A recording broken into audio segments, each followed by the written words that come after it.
Hi, my name is Gia. Since our first video about Dublin's future high school 2 weeks ago, my brother Tass and I had received an amazing amount of excited feedback from teachers, students, and parents. We approached in school, after school, on the street, and online, and we had a bunch of amazing conversations.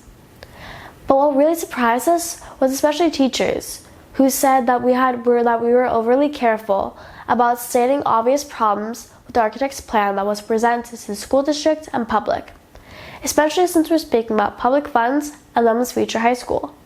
The school district has predicted that the new high school will cost $250 million to build. That's $4,200 per Dublin resident. The plans for the new high school should be locked in soon, so we don't have much time left. The new school should be opened by 2022. Now let's look at the issues with the current concept and how we can solve them. Here on the right is a layout from the architecture firm that the Dublin Unified School District has commissioned with the design for the new high school. You can find it on the district's homepage. And here's our layout. As promised since our first video, we have incorporated a lot of additional feedback, interviews, and results of additional research. We have also focused on optimizing walking distances during the passing period and on further improvements for financial efficiency. A newly built high school should be efficient and comprehensive, but should also be inviting and strive to create a relaxing vibe to mitigate students' omnipresent stress. From our point of view, the design proposed by the architects leaves a lot of room for improvement in most areas.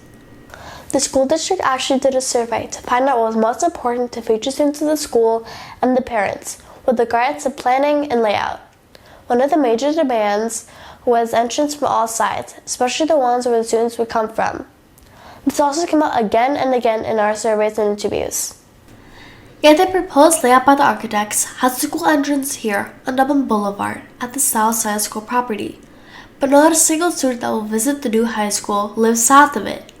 The students live here. So we have moved the main entrance to the school here to the northern flank. We have tailored it to 80% of students that will be dropped off or arrive by foot, bike, or scooter. Students living on both sides of the school can enter the school grounds easily here and here. The architect's layout has one parking lot with 3 entrances, all from and to Dublin Boulevard. We suggest 2 parking lots with 4 entrances on 3 sides of the property, here, here, here, and here. Both parking lots have on-site drop-off, here and here. The school specifications call for 620 parking spaces, but the architect's layout only provides 519. The missing 101 spaces require an additional area that is larger than the footprint of this building. Our layout provides 620 parking spaces. Missing on the architect's concept are 2 turning areas that the city demands to be built on school grounds at both ends of Fading Way. Our layout requires only one of these turning areas because we connect the other side of Fading Way to the parking lot and Dublin Boulevard. There is no bicycle parking area on the architect's layout. Our layout has parking spaces for more than 500 bikes and other vehicles in this area here. A major problem in Dublin are student numbers.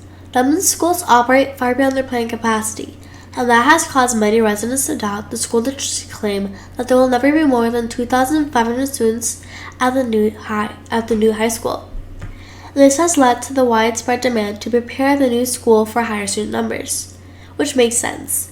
The problem with the architect's layout is that this preparation would require to build all 3 classroom buildings 3 stories high, instead of 2 stories as in the presentation.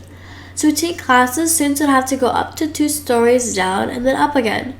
Costs would increase far beyond the original estimates, and the neighbors would look right at a massive classroom building that is more than 60 feet high and 300 feet long. We have a different approach.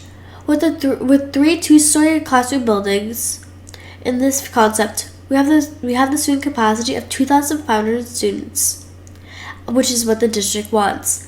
But in case at some point in the future 2,500 is not enough, our concept has Dublin covered.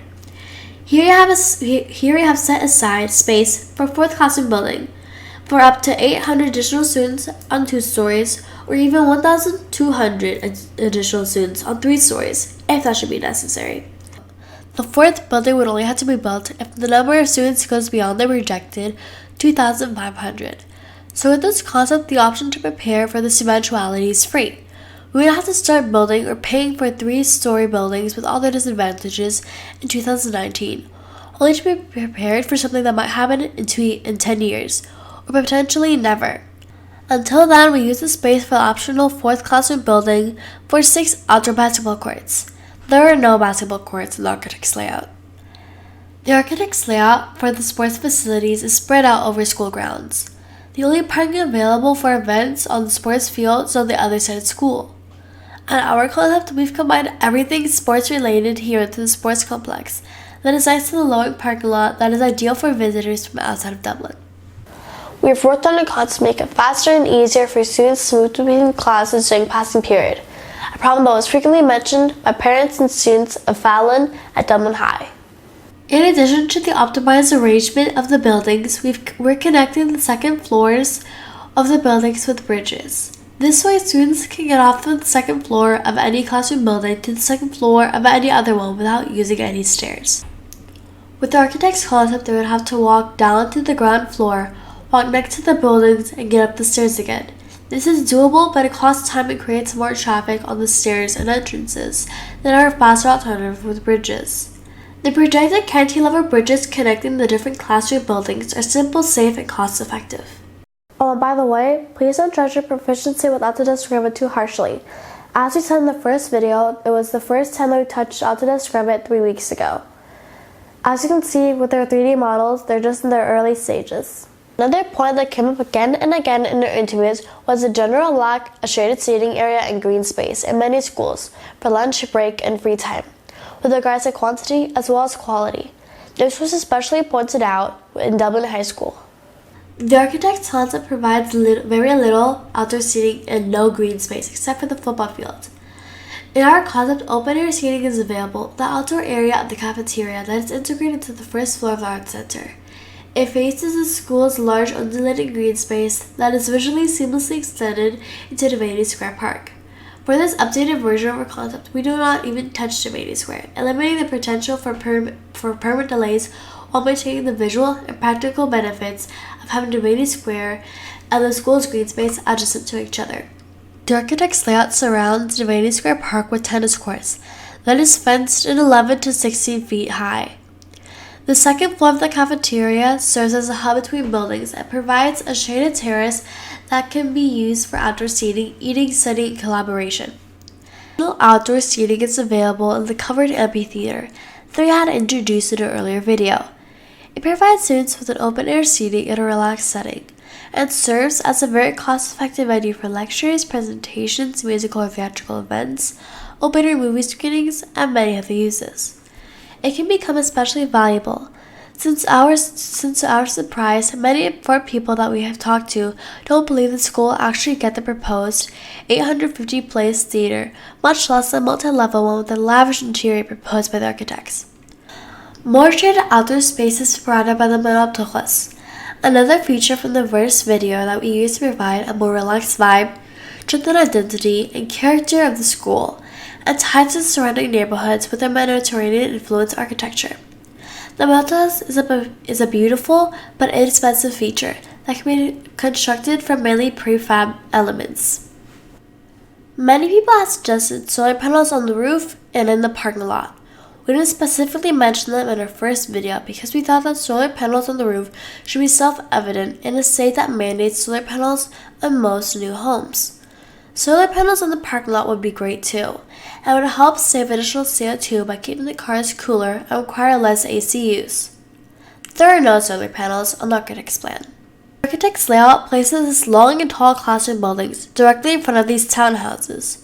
We've moved the classroom buildings further away from the edge of the property and the adjacent homes, and made sure that the building flanks facing the homes are much shorter, and that our buildings have to only be 2 stories tall instead of 3. All along this edge of the property, the architect's concept shows a 980-foot long and 9 feet high solid concrete wall wired in front of people's homes. We don't see a reason for this recreation of the Berlin Wall, especially not if it's open on both ends. The architect's layout places the administrative building here at the edge of campus, away from the classroom buildings. In our concept, the administrative building sits at the heart of our campus, between two main classroom buildings.